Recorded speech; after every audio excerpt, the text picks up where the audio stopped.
Assalamualaikum warahmatullahi wabarakatuh. Kembali lagi di channel Berita Mistis. Untuk kisah kali ini masih melanjutkan dari kisah yang sebelumnya, sebuah kisah dari tulisannya Meira Sakila. Kisah yang berjudul Putusnya Kepala Bayiku Saat Dilahirkan. Sebelum kita lanjut ke ceritanya, tekan dulu tombol like video ini dan jangan lupa tekan juga tombol subscribe channel ini. Nyalakan juga lonceng notifikasinya agar tidak ketinggalan cerita-cerita lainnya dari channel ini. Dan buat teman-teman yang pengen membaca langsung ceritanya, nanti silahkan saja kunjungi linknya yang nanti akan saya sertakan di kolom deskripsi. Dan seperti apa untuk lanjutan dari kisah ini, langsung saja kita masuk ke ceritanya.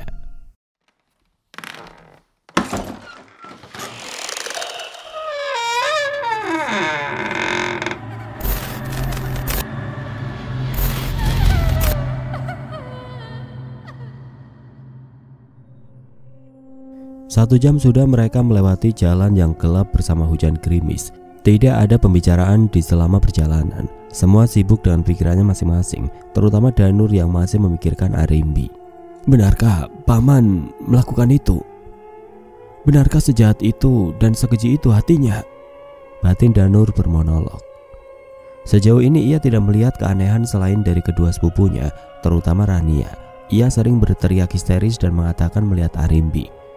Tidak usah kamu pikirkan, cepat atau lambat semua akan terkuak, ucap Neasi dengan suara parau.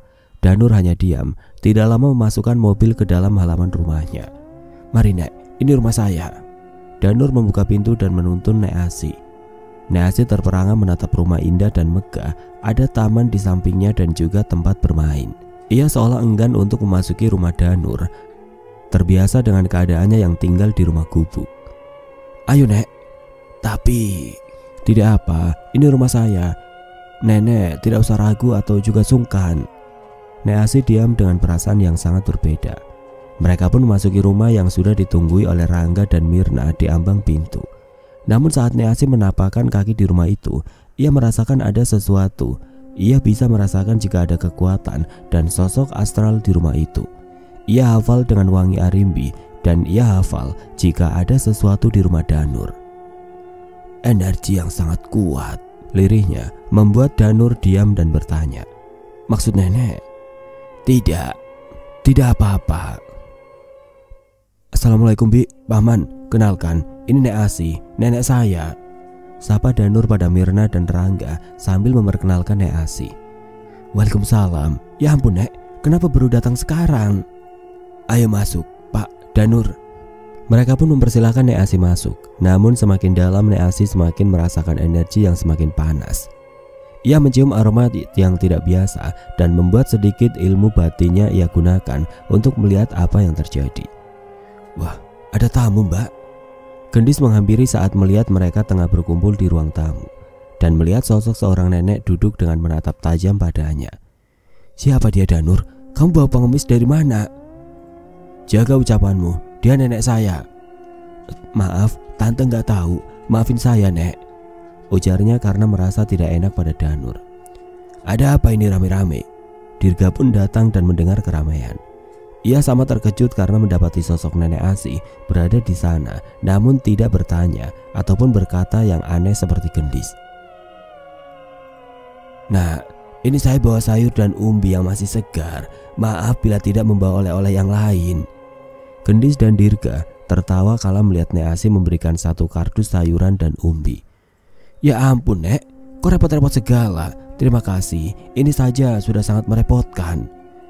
Tidak repot, hanya ini yang saya punya. Mirna membawa bawaan dari Neasi ke dapur dan kembali membawa minuman. Tidak lama mereka bercerita dan bersenda gurau hingga terdengar kumandang adzan Isya. Namun suara langkah dari tangga membuat mereka semua menoleh. Ibu, Rati izin keluar. Ada teman yang berulang tahun, ucapnya meminta izin pada Gendis. Loh, memang di sini kamu ada teman? Enggak Bu, Rati dijemput sama Lili. Nanti pulang diantar lagi. Kemana? Tanya Dirga. Ke rumah Oca ya, besok pagi pulang kok. Itu Mila udah datang. Rati pamit ya. Rati, tunggu. Namun Rati tidak mendengar panggilan sang ibu. Ia lari dan segera menemui temannya untuk segera pergi ke pesta yang sudah disiapkan. Mirna dan Rangga hanya menggelengkan kepala melihat tingkah anak dari adiknya, seolah sudah terbiasa sehingga Gendis tidak kuasa menahan kepergiannya.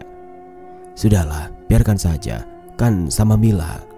Iya, tapi ini sudah malam mas. Harusnya kalau mau pergi jemput dari sore. Mereka pergi melewati sedikit hutan.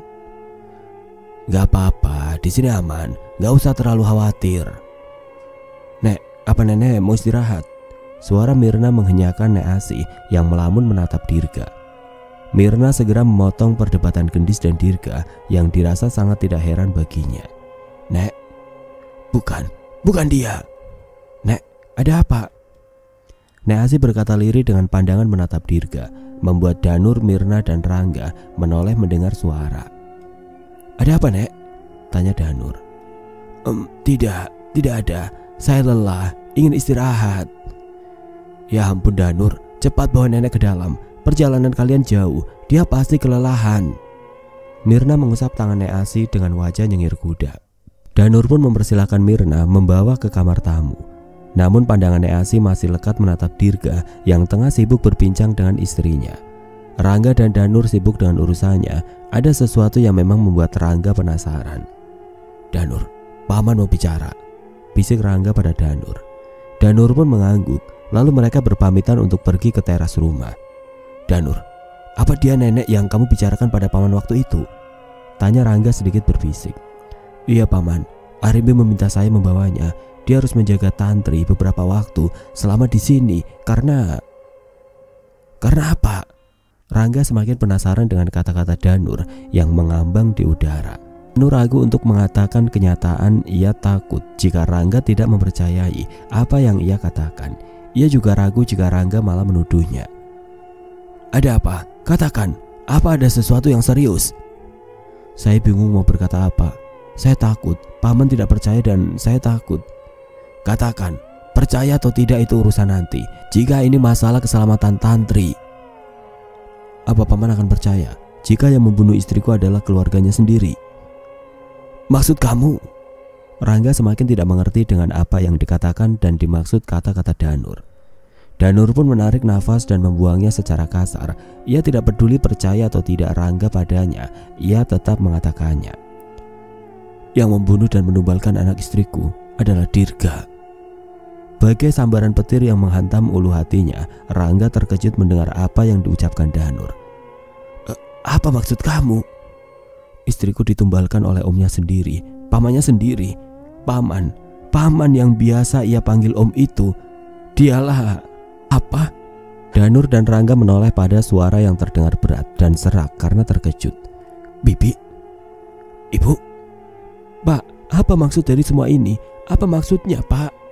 Danur dan Rangga saling lempar pandang dalam kebingungan. Mereka tidak tahu harus menjawab apa dan menjelaskan apa. Danur mengusap pelipisnya yang serasanya berdenyut. Kenyataan yang ia dapat membuatnya menguras pikiran. Ia pun bingung, hendak mengatakan apa pada Mirna dan kenapa pula Mirna harus mendengarnya. Bu, duduklah biar kami jelaskan nanti, ucap Rangga dengan mata melirik ke arah pintu dan Danur. Ada apa sebenarnya Pak? Jangan buat ibu berpikir yang tidak-tidak. Ibu tenang, nanti Bapak dan Danur jelaskan semuanya, tapi tidak sekarang karena keadaan tidak memungkinkan. Paman benar. Saya akan menjelaskan semuanya setelah saya mendapati keyakinan dan satu petunjuk jika apa yang saya khawatirkan itu benar adanya. Saya tidak mau jika harus menuduh dengan tanpa adanya bukti. Bukti apa? Danur, berkatalah yang jelas, jangan buat bibi kebingungan, ujar Mirna menatap lekat manik hitam milik Danur. Nafas Danur semakin memburu. Ia tidak tahu harus menjelaskan apa, karena apa yang ia katakan belum ia ketahui sepenuhnya. Hanya petunjuk dari Arimbi yang belum sempat ia ketahui kebenarannya. Pagi hari sinar mentari sudah menyambut orang-orang yang akan melakukan aktivitas. Mirna seperti biasa akan pergi ke warung milik Bu Erni. Dengan perasaan gamang dan was-was karena masih memikirkan kata-kata Danur semalam, membuat Mirna sedikit tidak fokus dan banyak melamun. Bu Mirna kok melamun? Ucap seorang ibu yang berdiri di sampingnya. Iya Bu, maaf. Mirna pun terkejut kala tangannya kena sikut Ibu Eri yang sejak tadi bertanya dan memanggil namanya. Ibu kenapa toh? Orang nanya malah melamun. Gak apa-apa Bu, hanya lagi kurang enak badan saja. Bu, gimana kabar kematian Arimbi? Udah ada belum? Tanya Bu Erni sang punya warung. Belum. Bu, kok saya merasa aneh dengan sikap adik ibu yang satu itu ya? Gak ada sedih-sedihnya, kayak cuek begitu. Mungkin hanya perasaan Bu Erni saja. Gak masa dia datang cuma begitu saja? Pas udah dikubur juga, harusnya kan cepat dari sebelum dikuburkan. Timbal Bu Eri. Permisi. Suara seorang membuat ibu-ibu itu menoleh. Terlihat seorang pria sekitar 45 tahunan, wajahnya sedikit berjambang dengan kulit sawo matang. Iya, ada apa Pak? Jawab Bu Erni. Apa ibu tahu rumahnya Ibu Gendis? Gendis? Iya, Ibu Gendis dan Tuan Dirga, sambung Bu Eri. Mirna hanya menatap dengan penasaran. Gendis dan Dirga, rumahnya. Bapak salah kali, Ibu Gendis di sini lagi menginap di rumah Tuan Danur dan Bu Arimbi yang baru saja meninggal. Dia kesini lagi berkunjung. Iya itu maksud saya. Karena saya tidak tahu dia tinggal di rumah siapa. Jadi dia adik saya Pak. Ada keperluan apa ya? Ucap Mirna bertanya dan menyeru sambil mendekatinya. Saya ada perlu Bu. Maaf, saya tidak tahu kalau ibu. Tidak apa, potong Mirna. Bu Erni, saya pamit pulang ya. Saya harus membawa tamu pada Dirga. Baik Bu, terima kasih. Mirna pun beranjak meninggalkan warung bersama seorang pria yang mengikuti langkahnya. Bu, kok saya sepertinya ngerasa ada keanehan ya sama si Dirga itu, bisik Bu Eri. Aneh gimana Bu? Loh, ibu gak tahu kalau si Dirga itu ngiri sama Bulan dan Pak Damar. Mereka itu berpikir kalau rumah sama kemewahan yang Danur miliki itu pemberian orang tua Wulan dan Damar. Padahal si Danur itu yang memberikan semuanya pada mereka. Ibu jangan ngomong yang enggak. Nanti timbulnya fitnah loh. Bukan fitnah loh Bu, kenyataannya begitu. Fitnah Bu? Sama saja lah. Dan kok saya merasa sejak saat ada mereka, rumahnya itu kok kayak mencekam gitu ya? Maksud ibu? Bu, suami saya pernah lihat ada sosok wanita di atas lantai rumah itu. Dia melihat ada wanita berjalan sambil membawa bayi.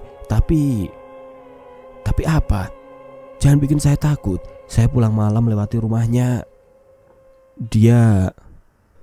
Bu, saya minta telur dong. Suara pembeli membuat kata-kata Bu Eri terputus, membuatnya sedikit lega karena tidak meneruskan kata-katanya. Ia kembali mengingat sosok yang ia lihat pada malam di mana malam itu Danur dan keluarganya baru saja datang. Ia pikir rumah itu akan terlihat ramai karena adanya seorang tamu keluarga yang berkunjung. Namun apalah yang ia lihat. Saat ia akan pergi ke rumah anaknya yang melewati rumah Danur, ia melihat sosok wanita berpakaian putih, darah di sekujur tubuh, juga bayi dalam gendongannya. Ia juga mencium aroma bunga melati di sana, sehingga membuatnya lari seketika dan terus mencoba menyembunyikan apa yang ia lihat dari semua orang. Jangan melamun Bu, nanti kesambet, seru Bu Erni yang kembali menghampirinya. Enggak kok, saya hanya... Bu Eri terdiam kala matanya melihat sesuatu di balik tubuh Bu Erni yang membuatnya seketika membuka mulut dengan mata terbuka lebar. Hantu, teriak Bu Erni. Hantu? Ada apa sih Bu? Tanya Bu Eri. Tangan dan tubuh Bu Erni gemetar, dengan bibir ikut gemetar lalu telunjuknya menunjuk pada mereka. Mereka semua kebingungan, hingga salah satu dari mereka menoleh ke belakangnya. Namun pandangan mereka pun sama kala menatap seorang wanita yang berdiri tidak jauh darinya. Astagfirullah. Bu, saya mau roti, telur sama minyak 1 liter. Ucapnya santai, membuat mulut ibu di hadapannya menganga. Tantri menyipitkan alisnya. Ia heran kenapa ibu-ibu malah melongo menatapnya. Bu, seru Tantri. Arimbi? Saya Tantri Bu, adik sepupunya Mbak Arimbi. Maaf saya bikin ibu kaget ya, ujarnya menjelaskan dan meminta maaf pada ketiga ibu di hadapannya. Ibu kenapa? Kok melihat saya seperti melihat setan? Seperti baru pertama kali lihat saja, sambungnya yang membuat Bu Eri berkedip berkali-kali. Tantri, kok iso mirip nak? Ujar Bu Erni. Hah, mirip? Mirip dari mana toh Bu? Ini saya Tantri, anaknya Bu Mirna sama Pak Rangga. Kok mirip Mbak Arimbi? Itu gimana toh Bu? Bu, coba kalian lihat baik-baik. mataku atau memang aku salah lihat? Kok tadi mirip kali dengan Arimbi ya? Iya, saya pun sampai kaget nak Tantri. Ayo, pasti lagi ngomongin mbak saya ya? Ngomongin apa? Enggak Tri, kami gak ngomongin Arimbi. Iya enggak, cuma lagi bicarain aja. Apalah kau ini, kita kan bukan ngomongin dia gimana-gimana. Udah toh Bu, ndak apa-apa. Mana belanjaan saya, nanti om sama tante saya keburu ngomel. Iya maaf nak Tantri. Makasih Bu, permisi. Tantri pun pergi dengan langkah sedikit kesusahan karena kandungannya yang semakin besar. Para ibu-ibu itu melongo, mereka tidak habis pikir dengan apa yang mereka lihat. Kita nggak salah lihat kan Bu? Tadi itu seperti Arimbi loh. Iya Bu, saya juga melihat wajahnya Arimbi. Kok bisa berubah ya? Sudah, mungkin kita aja yang sliver karena barusan kita ngomongin dia. Bu, kita kan ngomongin si Dirga bukan Arimbi.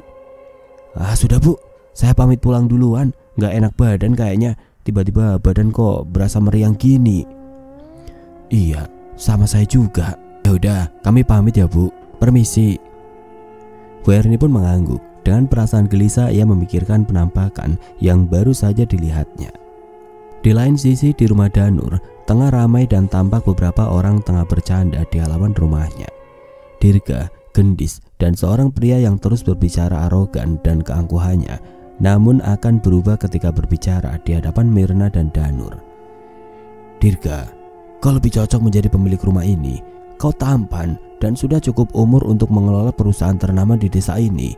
Perusahaan yang kau katakan sebagai tekstur di segala bidang itu cocok untuk kamu, ujar pria berbadan tambun itu dengan sangat angkuhnya. Perusahaan tekstur Danur Dramaji, itu nama perusahaan dan kantor saya. Suara tenang tiba-tiba menimpali yang membuat Dirga dan Gendis menoleh. Tuan. Danur tersenyum di sudut bibirnya.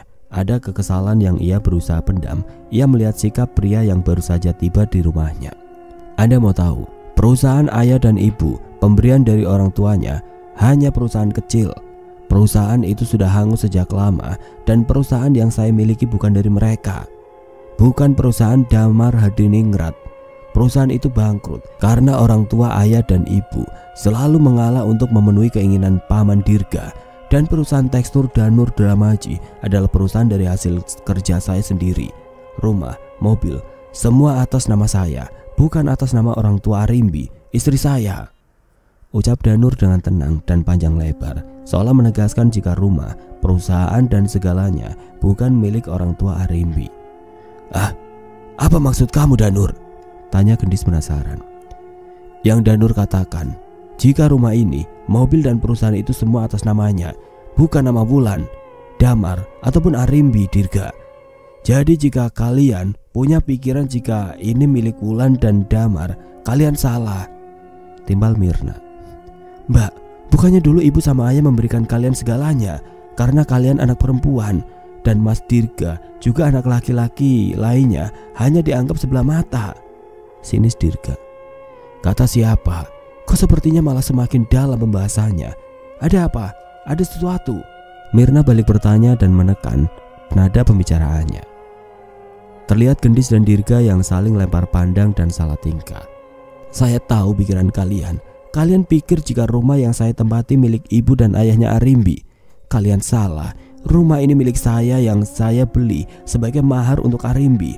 Namun nenek dan kakek saat itu menginginkan ibu dan ayah ikut bersama kami karena rumah yang mereka tempati sudah menjadi jaminan bersama hutang di perusahaan, hanya demi memberikan kalian rumah dan mobil yang saat ini kalian tempati.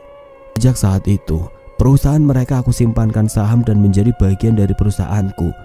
Namun kalian tidak tahu jika perusahaan itu sudah beralih tangan dan menjadi namaku.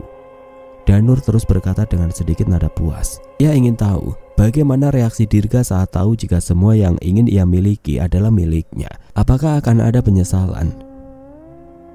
Saat ia tahu wanita yang ia tumbalkan bukanlah pemilik segalanya, melainkan hanya ratu di dalam rumah itu, sebagaimana janji Danur dahulu pada Damar dan Wulan untuk membahagiakannya. Saya tahu kamu ingin mengungkit segalanya Dirga. Saya paham dengan nada bicara kawanmu. Tapi harus kamu tahu, semua milik ayah dan ibu sudah habis karena ulahmu. Rangga tiba dan ikut menimpali. Ya, memang Mirna dan Rangga mengetahui segalanya. Semua harta milik orang tuanya habis hanya karena menuruti keinginan Dirga. Namun sampai detik ini, Dirga masih tidak sadar dan puas. Malah ia semakin merajalela ingin memiliki hak dari rumah yang memang hasil kerja keras Danur sejak keluar universitas.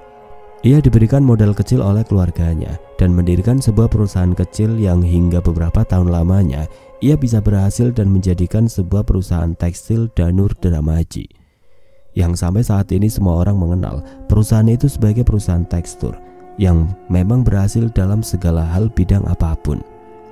Bahkan para karyawan tahun ke tahun bertambah dan semakin banyak, hingga tidak aneh bagi Danur dan Arimbi jika semua orang bahkan saudara dari orang tuanya mengira jika mereka hidup atas bantuan orang tua. Namun tidak menjadi hal sulit bagi Arimbi karena Wulan dan Damar tahu segalanya. Bagaimana? Apa kalian paham? Mirna kembali angkat bicara. Iya mbak, saut Gendis pelan. Dirga hanya menatap Danur dengan rasa tidak percaya. Karena setahu Dirga, Danur hanyalah pria yang menumpang di hidup keluarganya. Bahkan rasa percaya itu seolah lenyap, hanya rasa ingin memiliki, dan semakin kuat keinginan itu hingga Dirga tidak peduli dengan penjelasan Danur dan Mirna. Tiba-tiba suara klakson mobil membuat mereka terkejut dan menoleh. Seorang wanita turun memapa Rati dalam keadaan acak-acakan. Paman, Bibi, tolong Rati. Loh, Rati kenapa? Gendis menghampiri dengan wajah khawatir dan cemas. Uci yang membawa Rati hanya menatap satu teman lainnya dengan wajah ketakutan. Dengan perlahan memapa Rati dengan tubuh yang sedikit gontai. Tante, Rati, dia... Ada apa? Kenapa dengan Rati, Ci? Dia... Rati diperkosa, Tante. Badi sambar petir di siang bolong, Gendis dan Dirga terkejut mendengar ucapan salah satu teman yang baru saja bicara. Gendis menatapnya, bertanya-tanya dalam hatinya karena ia baru saja melihat wanita muda yang ada di hadapannya. Apa maksud kamu? Siapa kamu?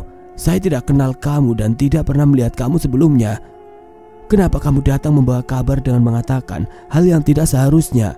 Uci, katakan, kenapa Rati? Tante, kami minta maaf. Semalam Rati... Uci pun menceritakan kejadian semalam yang terjadi pada Rati di kota. Semalam kami tengah mengadakan pesta ulang tahun adik Uci. Setelah selesai kami semua mengadakan acara di sebuah klub. Karena memang itu kebiasaan kami. Tapi malam itu Rati... Uci menarik nafasnya lalu kembali menceritakan apa yang terjadi setelahnya. Rati saat itu pergi bersama salah satu pria. Uci tidak mengenalnya. Hingga beberapa jam Uci berusaha menelpon untuk mengajaknya pulang. Tapi Uci tidak bisa menghubungi Rati. Sampai pada akhirnya Uci mendengar kabar salah satu penjaga yang mengatakan jika Rati tengah meraung di belakang dekat gedung. Uci menemuinya dengan berlari karena khawatir. Saat Uci tiba, Uci melihat Rati dalam keadaan acak-acakan. Dan saat Uci tanya, dia... Uci tidak lagi bisa meneruskan kata-katanya. Gendis, Dirga, bahkan Mirna dan Rangga terkejut mendengar penjelasan Uci. Saya Mila, Tante, teman Uci. Kami minta maaf karena tidak bisa menjaga Rati dengan baik. Karena semua terjadi di luar kehendak kami. Selama ini kami selalu bermain hingga tengah malam. Tapi baru kali ini Rati berani pergi dengan orang tidak dikenal. Astaga, Pak, bagaimana dengan Rati? Peki Gendis pada Dirga. Bawa dia masuk. Nauci, bawa Rati masuk. Runia, tolong bantu mereka. Tita Mirna pada adik Rati yang langsung diangguki. Mereka semua mengikuti langkah Uci dan temannya yang memapa Rati. Gendis dan Dirga terlihat syok. Percaya antara tidak dengan apa yang terjadi pada putri sulungnya. Selama ini memang mereka mengetahui sifat dan kelakuan Rati yang memang sedikit bebas pergaulan. Namun tidak pernah sampai melakukan hal yang sangat memalukan. Namun hari ini bagai sebuah kotoran yang dilempar ke wajah Gendis dan Dirga. Melihat sang putri yang sudah dalam keadaan tidak berdaya dengan sekujur tubuh yang terdapat memar dan lebam. Rat, kami pulang dulu. Kami harus menemukan Rocky secepatnya. Iya Tante, kami harus segera pergi karena harus segera menemukan pria yang bersama Rocky. Dia pria yang sudah membawa Rati. Baiklah, kalian hati-hati. Nanti kami ikut membantu setelah Rati sedikit baikan, saut Mirna. Mereka semua pun pergi. Terlihat kegelisahan di wajah Rangga dan Mirna mengapa hal seperti ini bisa terjadi pada keluarganya. Dan karena kesalahan Dirga yang selalu membiarkan Rati pergi hingga harus mengalami hal naas seperti ini. Sekarang kau tahu mengapa aku selalu memberitahumu agar memberikan jarak pada Rati, agar kau membatasi pergaulannya, Dirga. Ini yang saya takutkan, seru Rangga pada Dirga. Mas, kenapa malah menyalahkan saya? Salahkan pria brengsek yang sudah menodai putriku. Dia akan aku hukum seberat-beratnya. Bukan salahnya, tapi salah pada diri kalian yang terlalu memanjakan anak, pungkas Rangga yang langsung berlalu meninggalkan Gendis dan Dirga. Gendis hanya menangis melihat Rati yang menunduk, netranya nanar dengan seutas penyesalan. Wajahnya mendongak menatap getir keduanya. Perlahan ia bangun mendekati Gendis yang duduk sambil menangis. Bu, maafin Rati, Bu. Apa yang kamu lakukan, ah? Kenapa semua bisa terjadi seperti ini, Rati? Kenapa kamu membuat malu ibu sama ayah? Kenapa kamu menumpahkan kotoran pada wajah kami? Pegi Gendis mengacungkan tangan menunjuk wajah Rati. Rati berjinjit, nyalinya seakan ciut melihat kemarahan sang ibu. Rati yang hendak meminta pelukannya seolah ketakutan menatap Gendis. Kenapa sampai terjadi? Siapa pria yang sudah menodai kamu? Katakan pada ayah, siapa dia, Rati? Rati nggak tahu, ayah. Rati saat itu tengah mabuk. Mabuk dan mabuk terus. Kenapa hanya itu yang bisa kau lakukan, Rati? Apa tidak bisa setiap kau pergi tidak mabuk, ah? Rati minta maaf, ayah. Pak, kamu cari dia sampai ketemu dan minta pertanggungjawaban. Jangan biarkan anak kita menanggung malu, Pak. Iya, saya harus cari kemana? Anakmu saja tidak tahu siapa pria itu, apalagi aku. Rati bertemu dia di toilet. Rati pikir dia mau membantu Rati untuk mengantar pada Uci dan teman-teman. Namun Rati tidak tahu jika dia membawa Rati ke gudang di belakang klub. Rati sudah mencoba melawan, tapi Rati kembali menangis mengingat bagaimana kejadian yang menimpanya. Ia memang nakal, bergaul terlalu bebas, tapi ia tidak pernah berbuat sejauh yang ia tahu. Karena ia tahu batas di mana ia harus menjaga kehormatan orang tuanya. Juga ada ketakutan di mana ia mengenal seorang pria. Ia tidak ingin apa yang terjadi pada Arimbi menimpanya. Bahkan hatinya terus berusaha menenangkan dirinya sendiri, berharap apa yang terjadi tidak membuatnya hamil. 3 bulan sudah berlalu, semua bersikap seolah tidak pernah terjadi apapun. Bahkan Rati pun bersikap seperti biasanya. Kak, Nia mau cerita, ucap Runia pada Rati. Apa? Kak, semalam aku lihat Tante Arimbi di balik jendela, liri Runia yang langsung mendapatkan tatapan tajam dari Rati. Tante Arimbi? Apa kau tidak salah lihat? Runia menggeleng. Aku semakin merasa jika Tante Arimbi itu tahu apa yang sudah kita lakukan padanya. Apa jangan-jangan dia mau balas dendam? Padahal kita sudah tidak tinggal di rumahnya, tapi dia seolah mengikuti kita terus.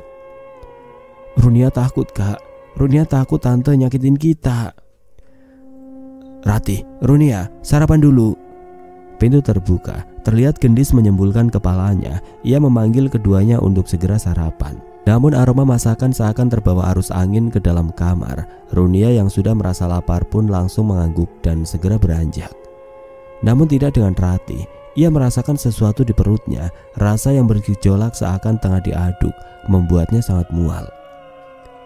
Gendis dan Runia pun menghentikan langkahnya. Ia berbalik menatap Rati yang lari menuju kamar mandi.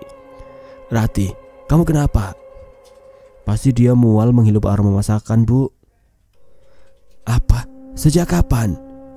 Sudah hampir seminggu, Bu. Tidak mungkin dia.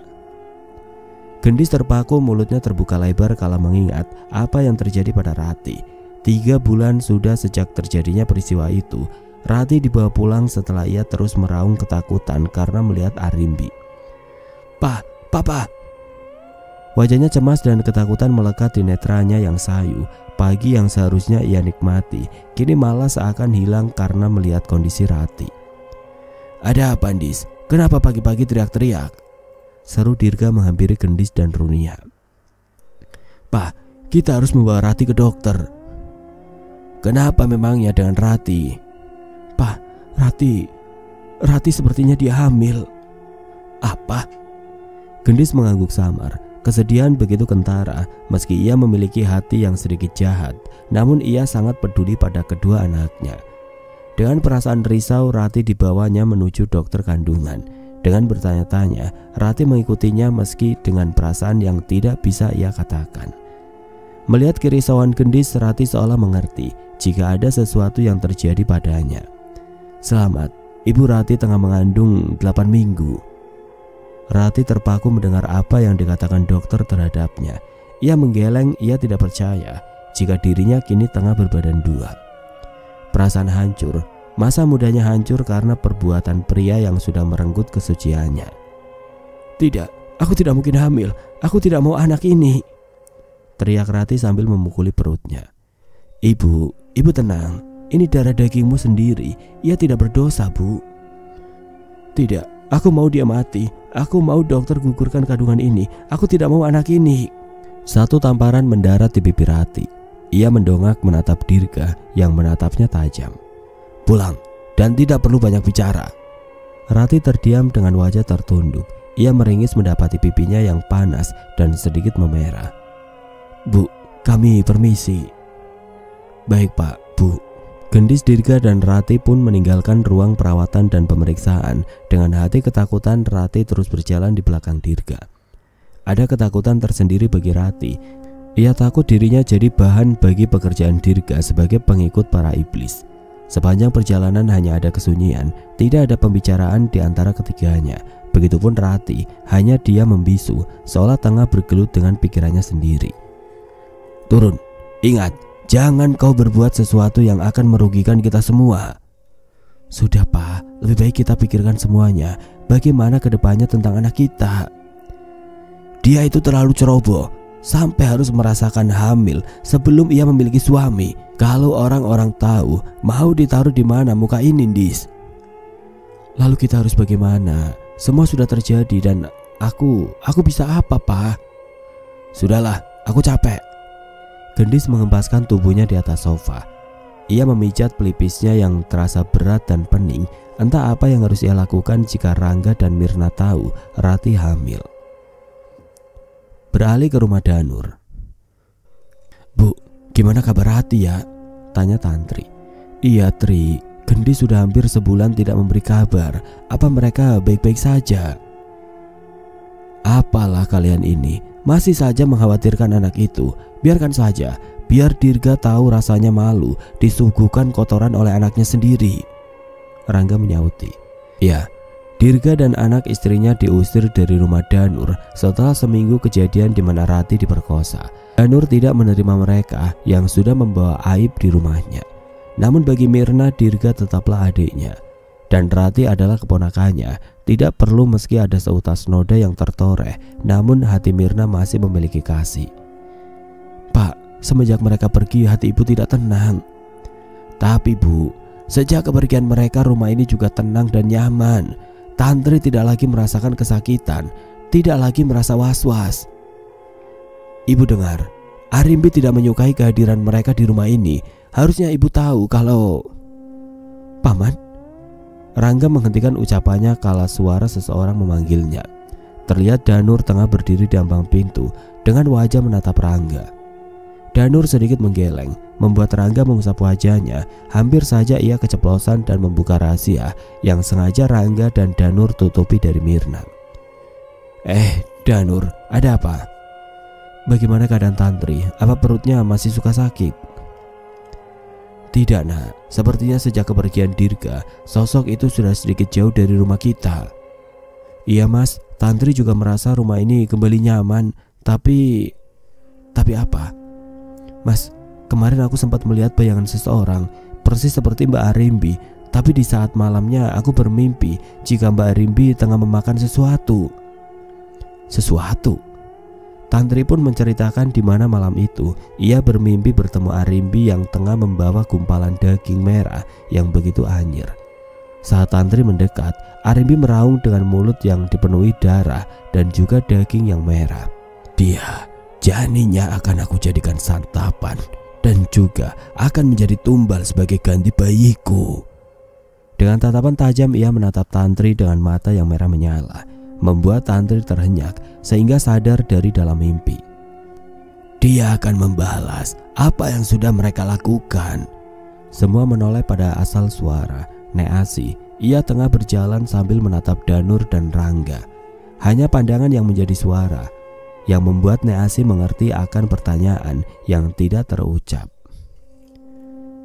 Rati hamil dan dia akan menjadi tumbal keserakahan orang tuanya. Namun Arimbi tidak akan membiarkan itu terjadi. Justru ia akan membalasnya pada gadis itu. Apa? Nek Asi mengangguk. Brak.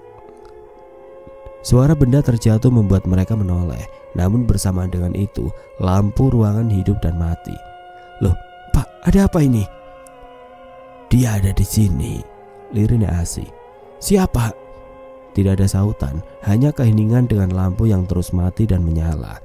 Tidak lama tercium aroma bau tidak sedap, anyir dan bau busuk menyengat di indera penciuman mereka. Semuanya saling pandang, bertanya dalam keremangan. Gemuruh angin dan guntur terdengar bersautan, seperti hujan akan segera turun dan akan segera mengguyur. Pergilah nak, lakukan apa yang ingin kau lakukan, ucap Nek Asi yang seketika membuat lampu kembali terang dan menyala. Perlahan bau anyir dan busuk itu pun ikut menghilang, berganti dengan aroma bunga melati yang menguar sangat kuat.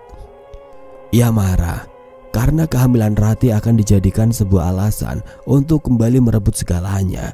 Namun apapun yang terjadi kalian harus ikhlas jika semua berbeda dengan alur yang diinginkan Dirga.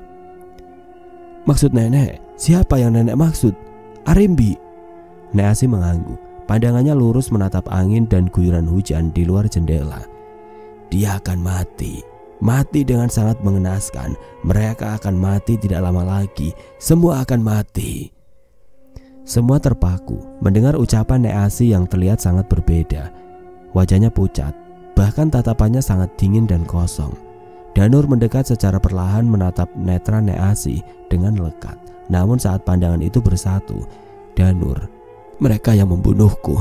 Mereka menumbalkan bayi dan kita, Mas.